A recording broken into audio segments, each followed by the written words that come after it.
Hi, and thanks for joining us for yet another episode of Money TV. I'm your host, Donald Baillargeon. So glad you could be with us. Money TV is the program all about money and what makes it happen.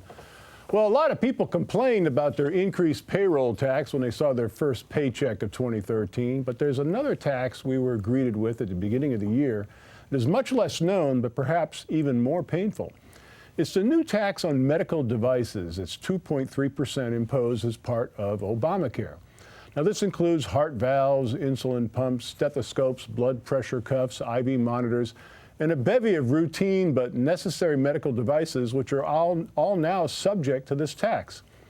Now, there was an article published in the Washington Times. Medical device companies, which are manufacturing a new device, they may generate gross sales of $2 million, but realize only $75,000 in profits due to the R&D required to develop the product.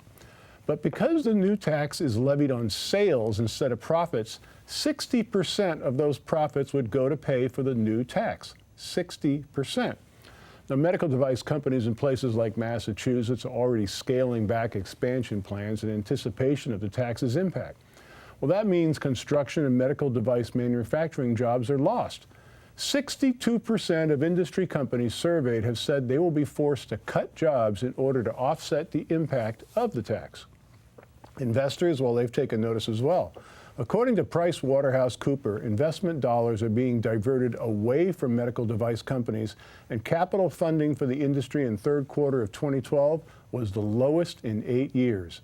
One heart pump company has seen their R&D budget slashed by 15%. Now, even if a company tries to pass the tax on to their customers, the end result is higher health care costs, higher insurance premium costs, all of which were promised to go down as a result of Obamacare.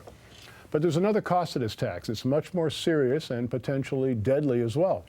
Because medical device companies are forced to scale back, curtail expansion, or abandon development of certain devices altogether, potential life-saving inventions may never find their way to the market and your healthcare provider, or at the very least be delayed indefinitely. How many lives might that cost? On the day the president signed Obamacare into law, Joe Biden called it a big bleeping deal. Well, he was right in more ways than one, but as it turns out, unfortunately, the wrong way. Now, here is something that's definitely the right way. It's our toll-free number, good from anywhere in the world you're watching the program, 888-259-4449. For information about our featured guests, when you do call, be sure and ask to be added to the subscription list of our Money TV newsletter. It's free, as is our toll-free number, 888-259-4449. On your mobile phone, just text Money TV to go 800 or 46800. Be sure to visit us at moneytv.net. And please like us on Facebook and follow us on Twitter.